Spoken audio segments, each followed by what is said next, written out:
Hey folks, welcome back to another HP Gaming GameLINK video. We have an unboxing for you. Now this is something that is going to be more appealing to our D&D fans that are out there, particularly if you take on the role of Dungeon Master. What am I talking about? Well, today we are going to explore all manner of worlds and create some epically wonderful tales and use some tools that will help you level up your games at the table as we take a look at Moonlight Maps. Oh my god, it's heavy. Atlas.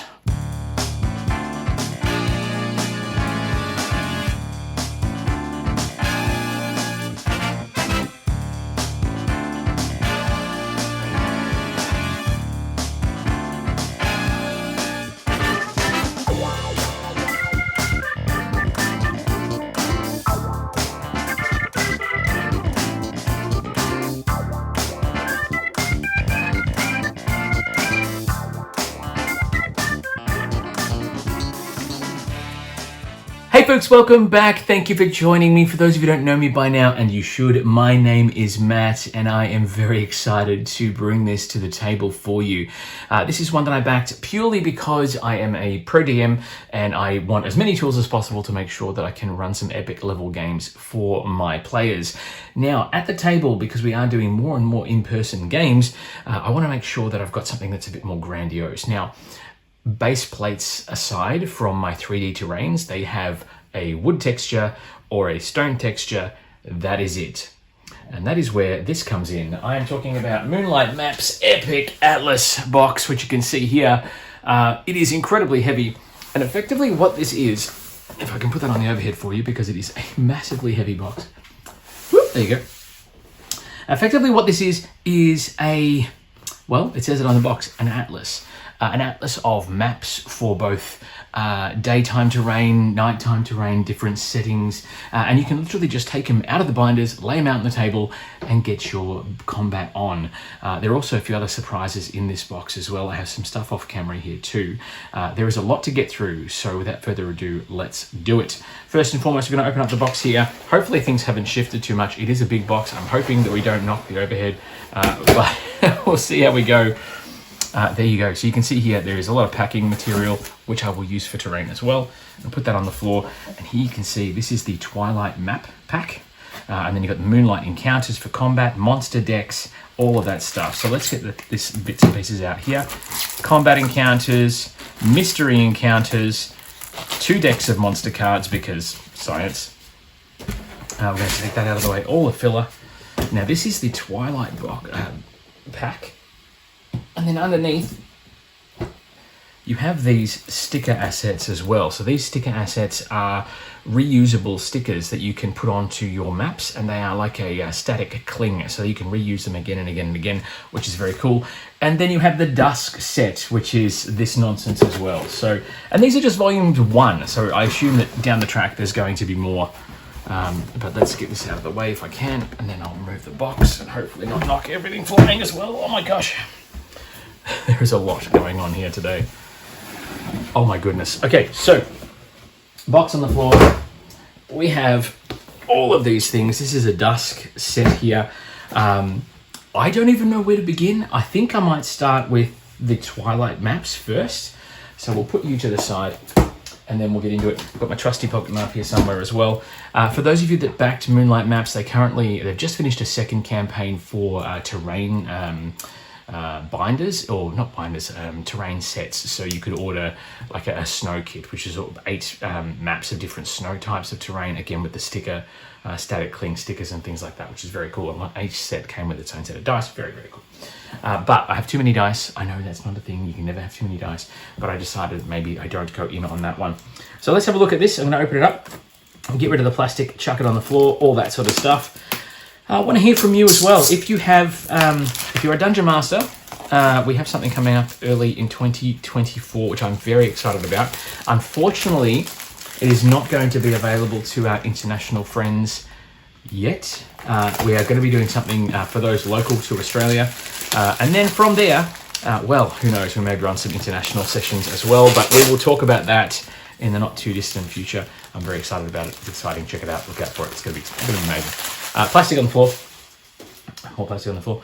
But yes, if you are a DM, I want to hear about your go-to tools. What do you use when you're generating encounters? What do you use at the table to level up your game for your players and make it that much more spectacular?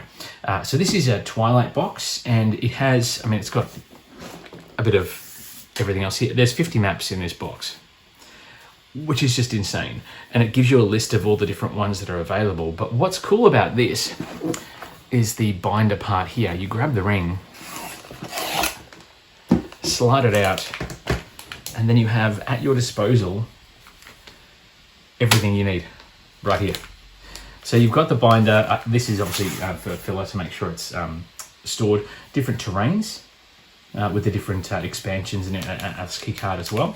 So you can actually remove these maps. Oh, they've not been assembled. Oh, that's annoying. I thought it'd be ready to go in the binder. That's okay. So this one comes off. Get rid of that. The maps here have these rings in the side, and you actually get to bind them in there, and you can literally pop out a binder, flip open to it, pop it out, pop out the map to the table. It is just that easy. So let's see. We've got a plethora of plastic. Sorry for the noise. If I take these out here, there's a bit of setup involved. Damn, I was just hoping I just whip it out and play. The maps, nothing else.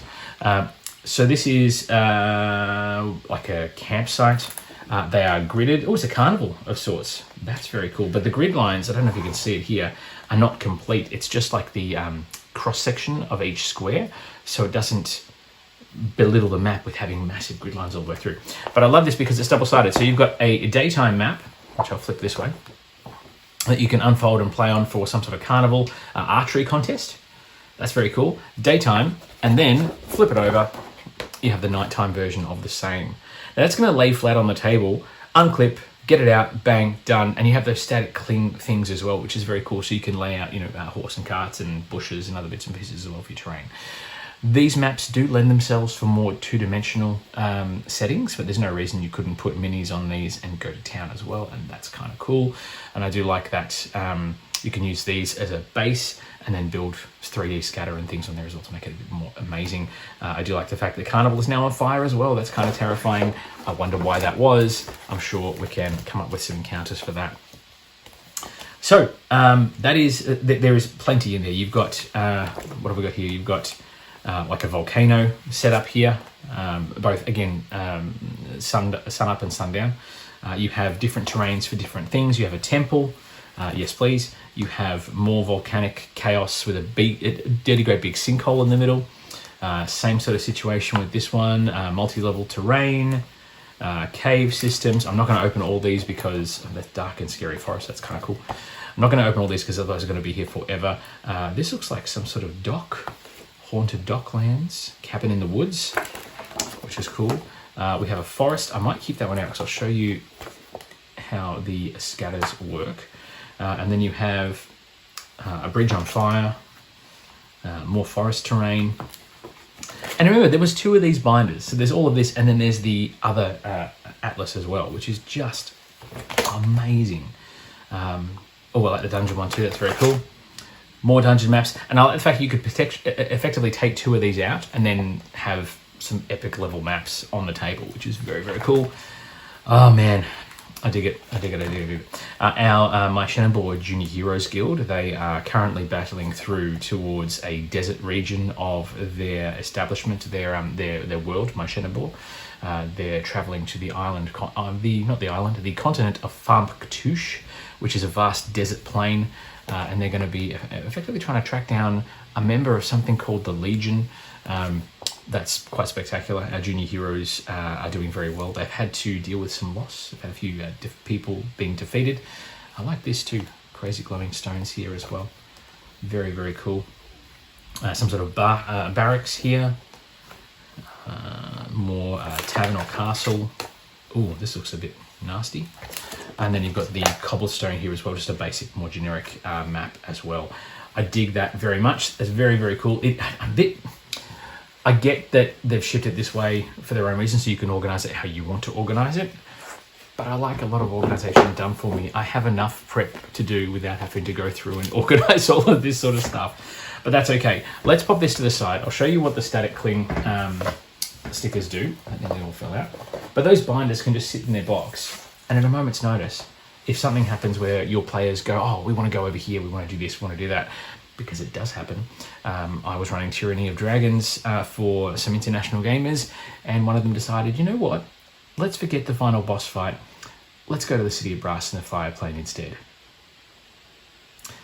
And on the fly, I've had to put together the City of Brass components, which has worked in their favour. It's been a bit of fun. But yes, you have to be prepared. You can do as much prep as you like. I know my fellow DMs will understand. You can prep as much as you like, but there'll always be a player that'll pull something out of the box. So we have this terrain here that lays flat, so you can see here. We're going to put this to the side, and then you get these static cling sticker assets, and these will literally just peel off the page. More ASMR audio for you there. Peel off the page.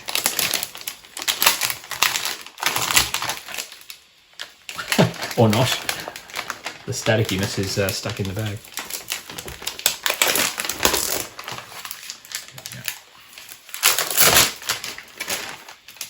All right, plastic on the floor. So for example, I want to have an extra bush here along the trail or near the trail where I can put some monsters. I am going to get, say, this one here. And you peel off the little vinyl sticker there, and you will go, right, there we go, boom, stick it on, and there you are. Now, obviously, there's a lot of other bushes already on this particular map, but now you can place extra things. You can have things like, you know, larger bushes. You can have a tree down, brambles that are dead, and then you have in this kit all other assets. So you've got tents, you've got horse and cart, you've got horses themselves. You have I like that to scale to based on these rocks, boulders, other bits and pieces too. And I think, is there another set there? Just those 3 asset pages, which is cool. And when you're done, you just pick up the map, peel them off, line it back up, hopefully the right way, and it will stick back on there for next time. Simple as that. I should say this is the gameplay ready tier as well. I didn't go all in. I didn't get the DM screen, dice, that sort of stuff, because I have plenty. My new mug is there as well, freshly brewed with the tears of my players. Very awesome. This gameplay ready tier has literally everything you need to just get up and run, and I'll show you what I mean by that in a moment. So we've got those ones here. I'm going to fold this one up. Let's have a look at the other map set. Okay, so let's have a look at the other map set. We had a slight hiccup. My overhead camera has decided to fill with all the storage of other things, so I had to clear some space because we got cut out. And I went through and finished the entire unboxing before I realized. So there'll be no more plastic being removed, which means no more crinkly ASMR audio. My apologies. We'll get back into it though. We are going to have another quick look at our friend here, the Dusk set. Now, I have obviously already gone through it all, so hopefully I will pick up the same details and give you that same excitement, but it's amazing. Gameplay all in tier, as I said previously. I showed you the static cling and everything else as well, but these things here, the Atlas Dusk maps, are considerably larger than their other companions. So what I'm going to do is take that and pop that over there. Oh, I will say too, these maps, this is what's inside this particular box. So you've got all the different maps here. They are dry wipe. You can get on there and do all that sort of stuff. So very, very cool. And there's an alternate version of each of the maps. So the maps are double-sided, as you saw previously. And these are 25 by 25. So they are considerably larger than their 20 by 20 companions. Now, let's have a look here. And again, I think I should have learned I can't get this through. These are so big. All right. So I don't know if I mentioned it. Each of the maps has a little terrain marker, and that relates to the encounter cards, which you'll see a bit later. So you can actually, at a moment's notice, have a look at the map you've got out and grab the terrain cards that match and go from there. It's very cool. Now, these maps are considerably large. I will have to show you, I mean, yeah, the artwork is just amazing. Check it out. Look at that. That's amazing. And then on the reverse, you have the same. Now these, again, dry erase, so you can draw, notes and other bits and pieces, area effects, that sort of stuff. I'm sorry for the glare from my ring light, but that is just spectacular. You cannot tell me that you are going to just ride through and not get attacked by something. when you drive through the big skull. I won't go through all the maps just purely for time constraints, but you can see you've got details of like spider webs and cobs and stuff. They're very, very cool. There is a lot of stuff to get through, and putting it all together is going to be half the fun for me anyway, because once it's all prepared and set up, prep time is going to be cut in half. I dig it. All right, that's going to go down here. Oh. So now we talked about the different terrains, the maps, the static cling bits and pieces as well. They are already open, which is very, very annoying, very frustrating, so I apologise for that. But they've also done these wonderful two-dimensional terrain sheets. Monster sheets. So this is effectively tokens for everything in the monster manual and then some. What I love about this is it's not just, we're going to have all the different tokens. A lot of virtual tabletops, Roll20, I'm looking at you, you generate tokens and they all are the same. They're all the same generic token. They're all the same generic monster. Here, you've got wormlings, like a white wormling, but it's in 3 different colors. So if you have 3 wormlings on the table, players can identify, right, that one's different to this one's different. It's just beautiful. The mimics that are on something, see the skeletons all in different colors as well. And then you have giant tokens to represent the other giant creatures that you're going to face, like a rock, dragons, giants, etc. There are 2 sets of these tokens in the collection that we ordered, or that we backed. And they offer some amazing, like you've got gelatinous cubes in different colors and shades, you've got centaurs, you've got wolves, and then you've got all these little fellas here. There's even 3 different colors of mimic with different tongues and everything else as well. They look spectacular. And then my favorite, look at this guy. Look at him. Big ass purple worm. I love it. Very cool. Yes, lots of crazy chaos to bring to the table, black puddings and all sorts. It's just fantastic. It's so good. All right, then we have monster cards. Let's go with deck 1. Again, is already open, but you know, it is what it is. Technology, gotta love it. Moonlight Maps, production quality on this has been amazing. Now you have here the stat cards. Now there are monster cards that are officially licensed products. These ones here are slightly different. They reference the monster manual page that it's on, but they have everything on one tarot size card, which I find a little bit easier to manage. And if you have a DM screen with a little thing in the front, you can pop them up. But these ones here, you've got Pseudo Dragon Sprite, and these are full color. And what I love about these is you flip them over and you've got all the artwork there as well, which is just sick. Elephants, outer white dragons, mirrors, etc.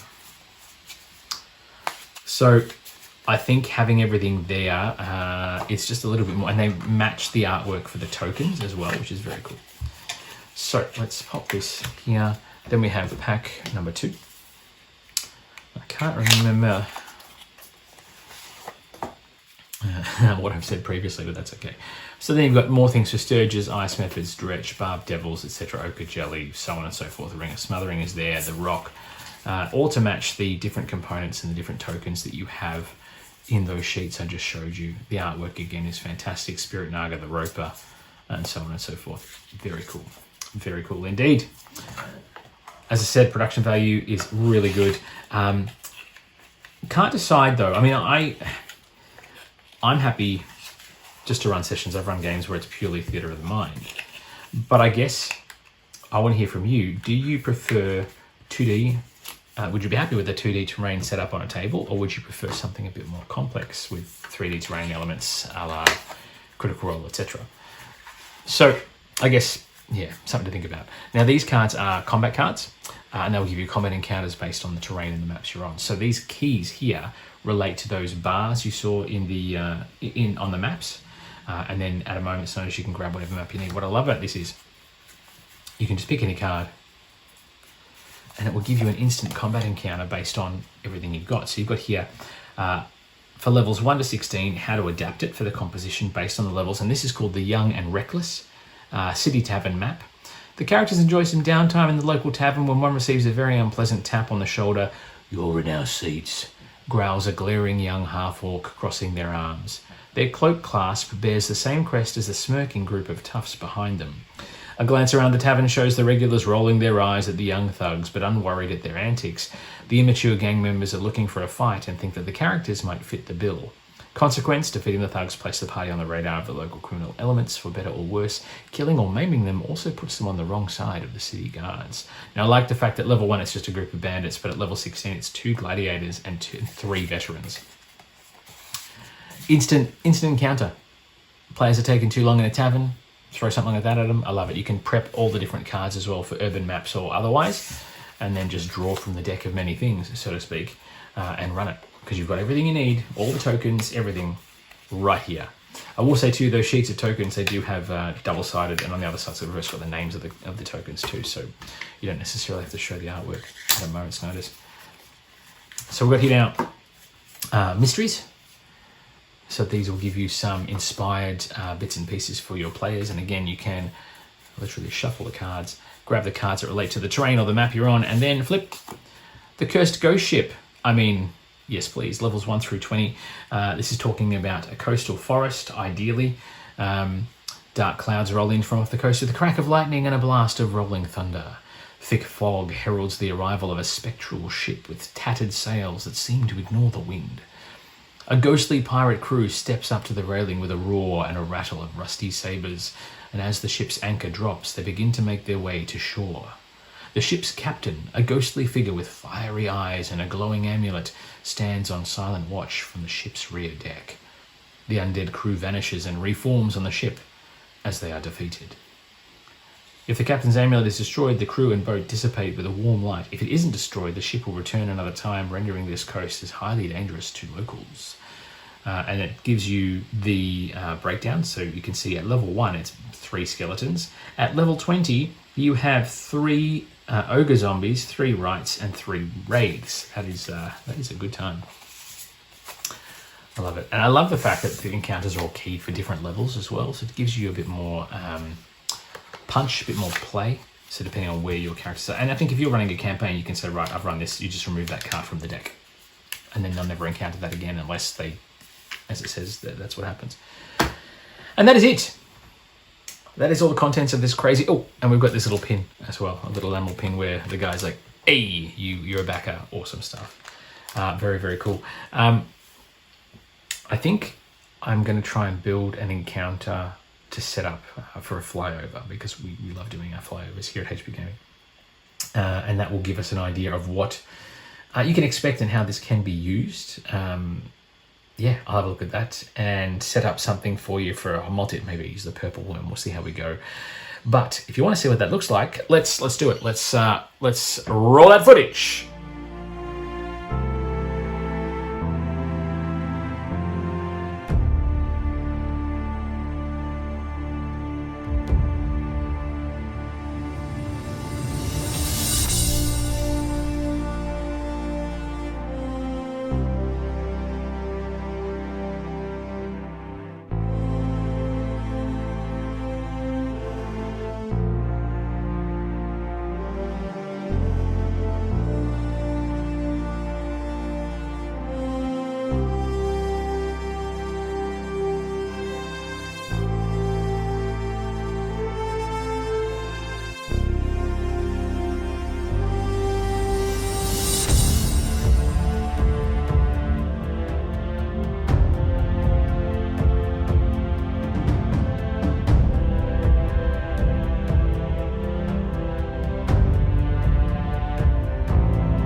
Good stuff. Good stuff.